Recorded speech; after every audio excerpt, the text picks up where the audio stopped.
So the purpose of this experiment is to look at the impact of the bulk fermentation handling techniques on the open crumb, but we can't ignore the impact that it had on the shape of these loaves. So before I cut into these, let's just take a brief look at the 5 loaves as shaped before we cut them. So before I start to go through this assessment, I just want to remind everybody there was no pre-shaping and there was no final shaping. And no matter how many times I say that, I know that my comments in the video will fill up with people saying, dude, you really need to work on your shaping. There was no pre-shaping and there was no final shaping. So loaf number 1, this is our no knead loaf, no handling other than the pre-mixing of the dough. Basically let this rise on its own, no pre-shaping, no final shaping. It's about what you would expect. This is the flattest loaf, has the least rise of the dough, because we didn't build any additional height in this dough during bulk fermentation. This is really the work of the yeast alone, which is still pretty impressive with no human hands helping build structure in that loaf. I'm interested to cut that open and see what it looks like. So loaf number 2 is our tartine light handled loaf where we did the minimum 4 stretch and folds that creates 16 layers in the dough. And this looks about as what you would expect. We got more height than the no knead loaf, but it's a more irregular shape because we just did those 4 stretch and folds really early in the bulk fermentation process. And then we really stopped handling this after 90 minutes. So that loaf lacks a little bit of shape and a little bit of structure because it only had the 16 layers in it. When we then look at loaf number 3, this was our tartine loaf using the stretch and fold method with 8 rounds of stretch and fold. So this one is interesting because it has a little bit better shape than loaf number 2. So we created more structure, but it does not have a lot more height when you really compare the two. So we created more structure in loaf number 3 because the loaf maintained its shape. It looks fairly symmetrical, but all that extra stretching and folding, creating the 32 layers in the dough, doesn't appear to have given that a lot more height. In fact, it's a little smaller than loaf number 2, but this may just be a gas bubble in loaf number 2. Then when we get into loaf number 4, which is our coil folded, first of our coil folded loaves, we did 4 coil folds. Each coil fold creates 8 layers, so this gives us 32 layers in the dough. This is really a beautifully shaped loaf. So by doing the coil folding, we not only got height, we got surface tension because we created a nice ear here on loaf number 4, and the shape is very symmetrical. Because of all that folding, and we were folding on all 4 sides of this essentially, 4 times around on each coil fold, it holds the dough together in a tighter package. So you can immediately see the impact on the shape of the loaf when you do the coil folding method. That is really a beautifully shaped loaf with no pre-shaping and no final shaping.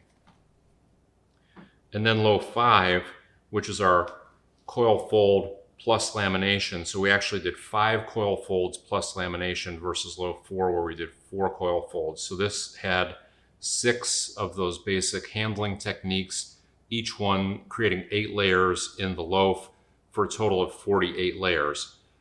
Beautiful height, incredible symmetry, really amazing looking loaf for not having any pre-shaping or final shaping.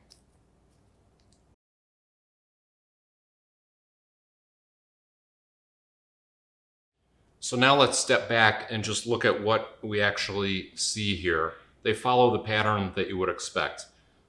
Going from left to right, there's clearly more height as we go from loaf 1 to loaf number 5, and that's because we were building more and more layers through the handling that we were doing in bulk fermentation. 0 layers, 16 layers, 32 layers, 32 layers, 48 layers. So the more layers that you build in bulk fermentation creates height, clearly.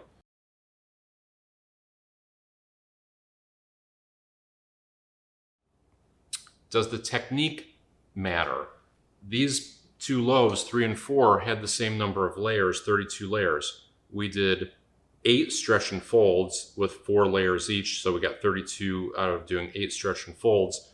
The coil folding we did 4 coil folds where you get 8 layers each, so 32. Both of those loaves, 32 layers. The height is slightly higher on loaf number 4, and I'd say the walls, the side walls of this loaf, or the shoulders of this loaf, are much higher as well. So loaf 4 has a little bit better structure in general, but not materially different in the height from loaf 3. And if you remember, the other thing about loaf 3, which has a little bit of these droopy shoulders, is that we were handling loaf 3 very late in the bulk fermentation. So that tends to degas the loaf, and you almost always will get less height out of a loaf the later and later in the process that you're handling it. This was incredibly late handling on loaf number 3, that one with the 8 stretch and folds.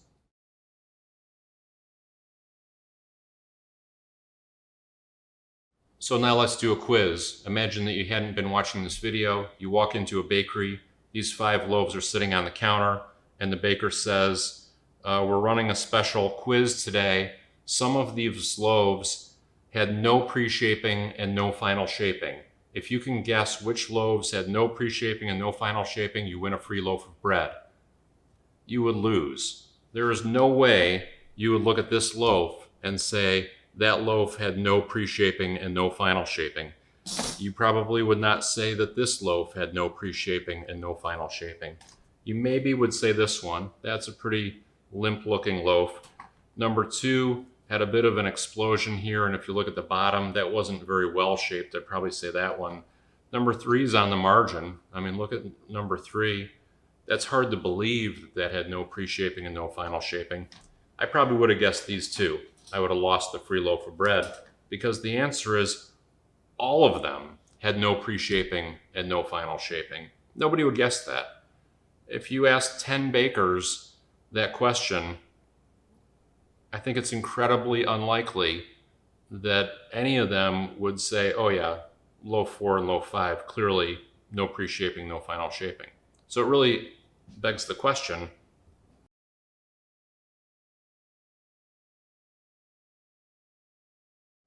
what's the purpose of pre-shaping and final shaping? And it goes back to the point that I made in my prior video, which is the impact of pre-shaping on open crumb, where I discovered in that video that there's something called the structure chain. The structure chain basically says the final crumb and the final shape of the loaf that you get after baking is the combination of bulk fermentation, pre-shaping, and final shaping.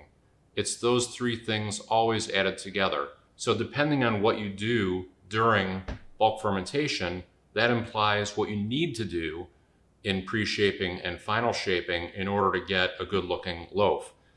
Loaf number 5, where I did 48 layers in bulk fermentation, at least in terms of the exterior of the loaf, we don't know what the crumb looks like yet, I don't need to do a huge amount of pre-shaping and a huge amount of final shaping because I built so much structure during bulk fermentation. Contrast that with loaf number 1, my no-knead loaf. This is really lacking structure. So if I'm doing a no-knead type of recipe, I need to do a lot of structure creation in pre-shaping and even more in final shaping to really get this loaf to give me some height. So I go through this in tremendous detail in that other video, but this is a good illustration, is that every loaf differs. When you get to this point in bulk fermentation, you have to look at what did I accomplish so far in the process, and what do I have available to me downstream in terms of pre-shaping and final shaping, and you assess that whole chain of events. So if I have strong dough coming out of bulk fermentation, I can do loose pre-shaping, loose final shaping. If I have weak dough coming out of bulk fermentation, I have to do tighter pre-shaping and tighter final shaping.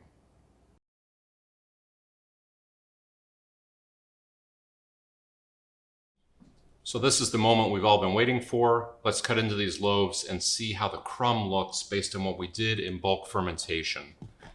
Loaf number 1. This is our no-knead loaf.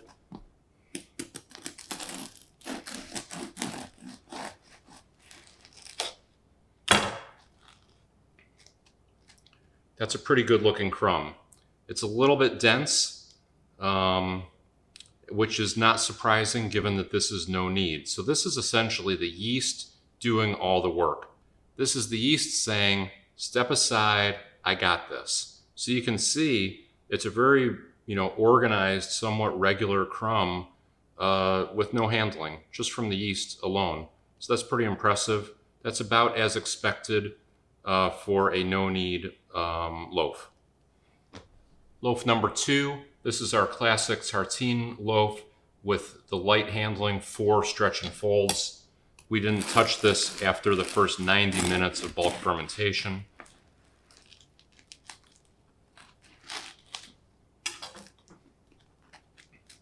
That's a really nice crumb. That's kind of the classic irregular open crumb that I get in my tartine loaves. That has a really nice swirling pattern to it actually, which is quite impressive given, again, that this had no pre-shaping and no final shaping. So this is the crumb coming out of bulk fermentation.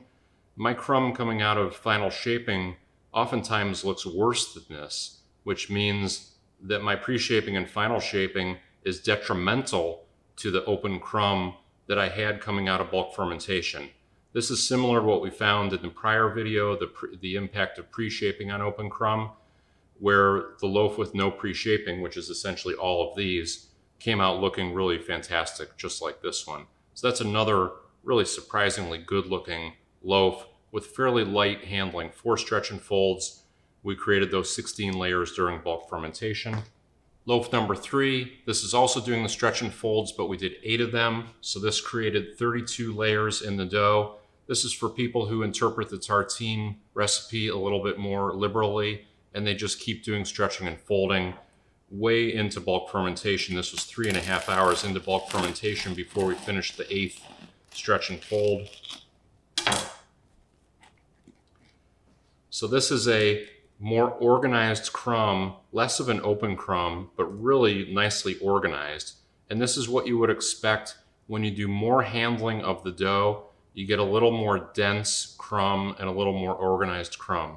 So this now compared to the tartine with 4 stretch and folds, you get more of an open crumb in the 4 stretch and folds than you do with the 8 stretch and folds. And this loaf is also a little bit flatter because the more you handle the loaf late into bulk fermentation, you're degassing the loaf, and they just tend to be a little bit flatter loaves, particularly with no pre-shaping and no final shaping. So again, another really nice crumb.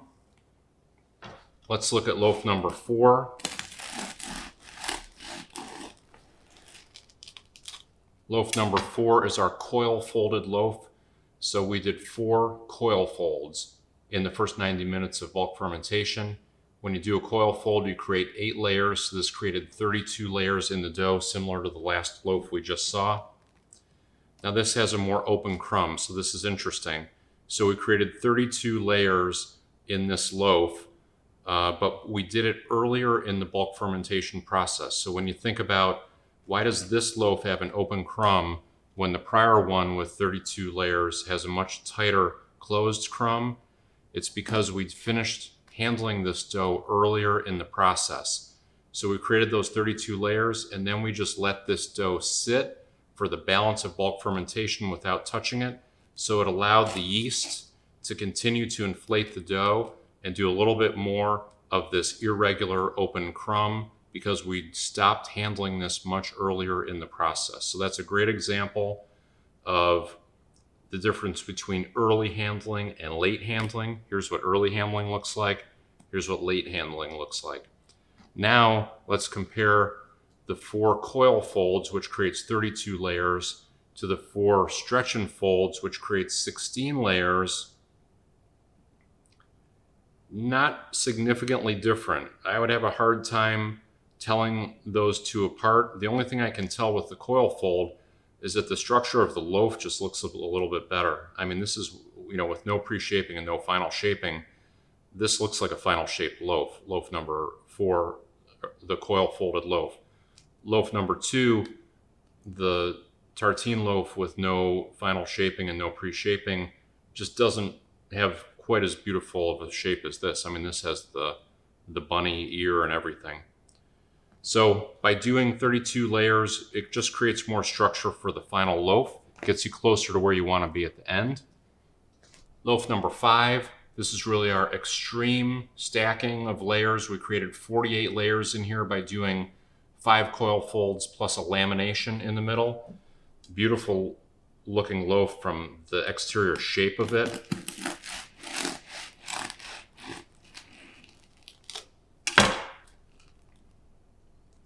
That's real interesting. So this actually gave us more of an open crumb as well with the 48 layers. I would have expected this to be a little bit more dense crumb. Number one, just because of all the handling that we did, but we did stop handling this one at 2.5 hours into bulk fermentation. So similar to loaf number 2, you get that open crumb when you don't do late handling. This one went a little bit further. The tartine light handled loaf, we stopped handling this after 90 minutes, hour and a half. The coil folded loaf, we were still handling this 2.5 hours into bulk fermentation, but then it went another 2.5 hours after that without being handled. It allowed that crumb to open up a little bit more. And again, the 48 layers versus 32 layers, not materially different. I mean, I really can't tell by looking at that crumb that doing 48 layers in here, you know, lamination plus coil fold, did a lot more than 32 layers. So there's probably some diminishing returns to the coil folds at some point, is what I'm seeing here. The difference between 32 and 48.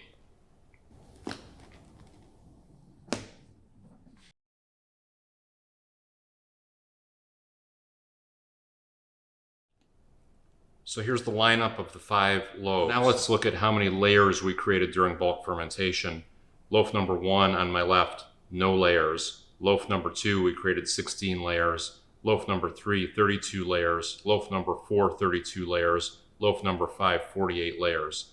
So there's not a material difference here really between the 16 layer loaf number 2 and clearly the 32 layer loaf number 4. So just to recap again, loaf number 2, which is my left thumb here, was the tartine loaf with 4 stretch and folds. Loaf number 4 was the 4 coil folds that we did. The interesting thing about those 2 loaves is we stopped handling both of those 90 minutes into bulk fermentation.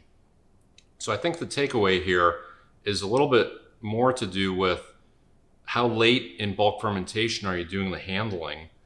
Because loaf number 3, the one in the middle with that really dense, regular, organized crumb, was where we did the stretch and folds. We did 32 layers, but we were still handling that dough 3.5 hours into bulk fermentation. It just doesn't give the yeast much time to do anything. You're kind of overriding what the yeast wants to do to create the open crumb because you're doing so much handling of the dough.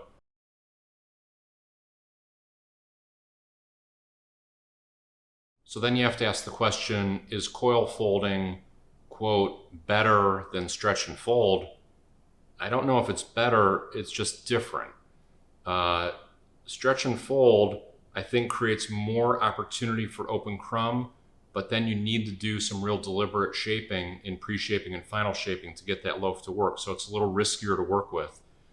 With doing the heavy coil folding and lamination, you're taking some of that downstream risk away, where you're saying, I'm going to shape the loaf during bulk fermentation, which is essentially what we did here with all that handling and all the layers that we created. But by doing all that handling in bulk fermentation, you're risking that you're creating a dense crumb that you can't then reopen in pre-shaping or final shaping.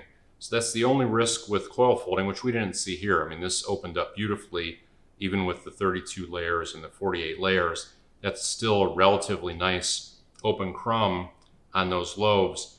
But I think with the coil folding, you run the risk of overhandling that dough too much in bulk fermentation, and you can't then undo that further downstream, which is exactly what we saw here in loaf number 3, my heavy-handed loaf where I did the 8 stretch and folds. And I don't think it was the stretch and folds necessarily that caused this. I think it was the fact that I was still handling the dough 3+ hours into bulk fermentation.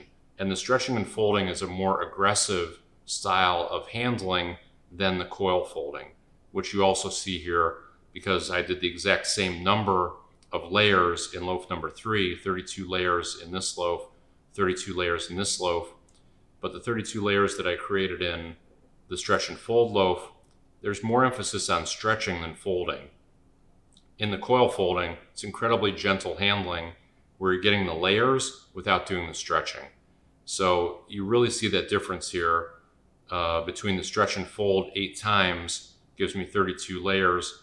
I create a dense crumb just because of the muscle tension that I'm putting into that. Every time I stretch that dough, I'm really handling that dough quite a bit. I'm handling more of the dough and I'm stretching more of it out. In the coil folding, I'm doing that more gentle turning and folding of the dough. And I think I'm adding more air to the dough in coil folding than I am in stretch and fold as well.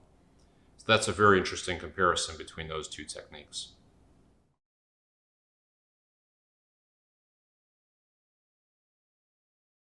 And then the other thing that's really obvious here is that the more layers we created in the dough didn't have as much to do with creating open crumb, but it absolutely created structure.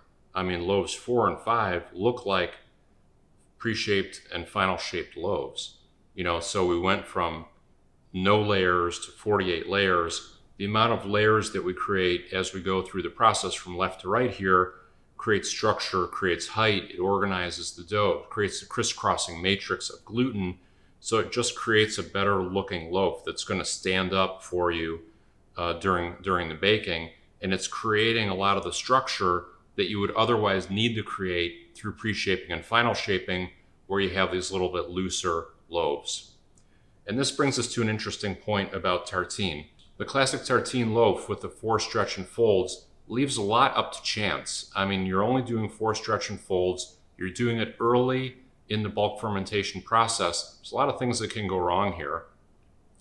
And then when you get to pre-shaping and final shaping, you have a pretty irregular crumb. So your pre-shaping and final shaping can significantly impact this crumb because you're not bringing a lot of structure to the party when you get to pre-shaping and final shaping. So mishandling this loaf late in the process can really do a lot to impact the crumb, negatively impact the crumb, in my opinion and in my experience. Is the pre-shaping and final shaping, which you think of as kind of perfunctory exercises, can really screw up a good crumb coming out of bulk fermentation, particularly in this tartine with the 4 stretch and folds, because you're not bringing a lot of structure into pre-shaping and final shaping. I'd be much more comfortable with these 2 loaves on the right, the 32 and the 48 layers that we created in the 2 coil folds. These are hard to screw up in pre-shaping and final shaping because I've already created the structure. The way that you screw these up in pre-shaping and final shaping is by doing too much. So I have really nicely organized dough here. I practically have the shape of a loaf. You wouldn't know this coming out of bulk fermentation because it's not baked, but you can feel the structure of the dough. If I really overhandle this and handle it too tightly in pre-shaping and final shaping, I'm going to compress that crumb and lose a lot of the potential that I had for open crumb in these 2 coil folded loaves.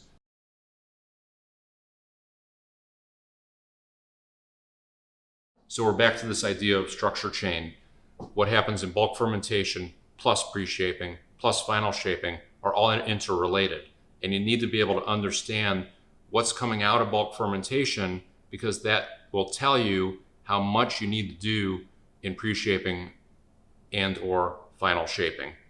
If you have very strong dough, like these 2 loaves 4 and 5 coming out of bulk fermentation, you can stand to do incredibly light pre-shaping and light final shaping. You could practically skip pre-shaping, in my opinion, with this dough coming out of bulk fermentation with this much structure.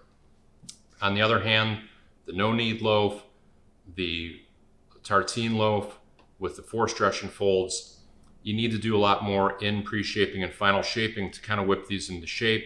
But like I said, because they're not bringing a lot of structure to the party, by trying to create that structure on the back end, you can degas the loaf and you can create a compressed crumb in pre-shaping and final shaping. So these are just a little trickier to work with, in my opinion. This loaf in the middle which was the tartine with the dense crumb, because we did 8 stretch and folds late into the process. Once I create that dense crumb, I can't open that up again, no matter how I do pre-shaping or final shaping. So when you think about the impact of bulk fermentation on open crumb, once I create a closed crumb, I can't reopen it. And that's the example in loaf number 3. I created a dense crumb. It doesn't matter what I do in pre-shaping and final shaping, that crumb's not going to open up. In these other examples where I'm going into pre-shaping and final shaping with a somewhat open crumb, I can generally make it worse in pre-shaping and final shaping by compressing it too much, or potentially by adding gas and adding air bubbles, so you get big bubbles in the loaf and you lose some of the regularity of the crumb that you might want, and you'll get a big gas bubble, which is one of my common mistakes, is leaving air in the dough as I'm doing that pre-shaping and final shaping, and I'll get these big irregular gas bubbles that I created, that I brought to the loaf. These were perfectly set up coming out of bulk fermentation to have a beautiful open crumb, and it's easy to make it worse with loose pre-shaping and final shaping that adds air and adds gas bubbles to the loaf.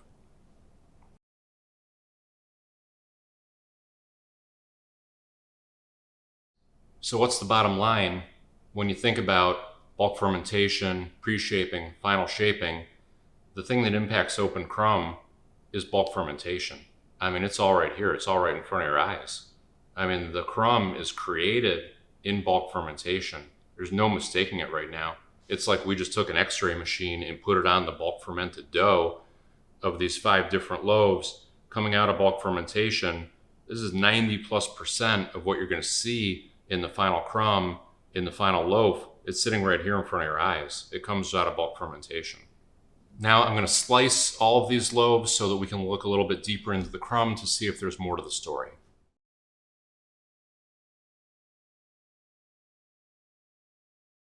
Okay, I've dissected the 4 loaves. I like to look at these a little bit deeper to see if we missed anything just based on the bisection.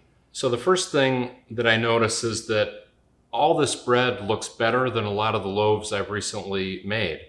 So don't let pre-shaping and final shaping screw up a perfectly good loaf. I mean, what I'm seeing here coming out of bulk fermentation is really extraordinary. So let's go through these again.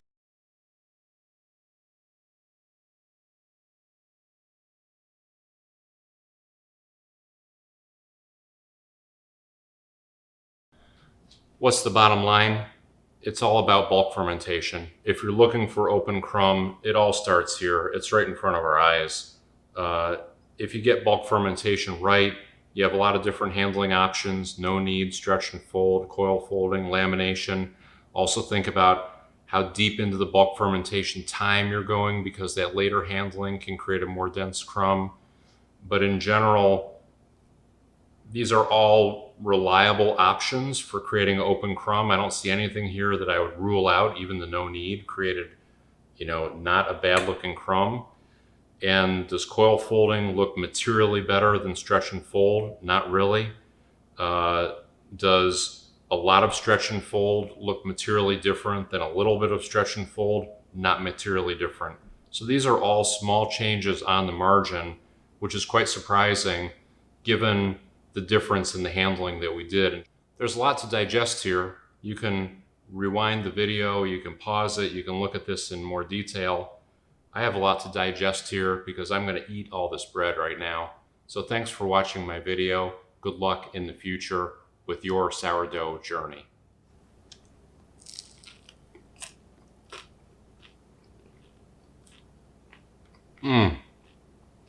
That's good bread. That's really good.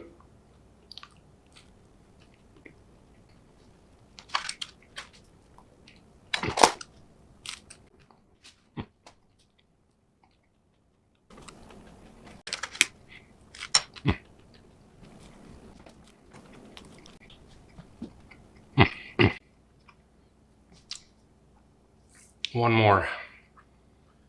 I don't know if I can do it, but I think I can.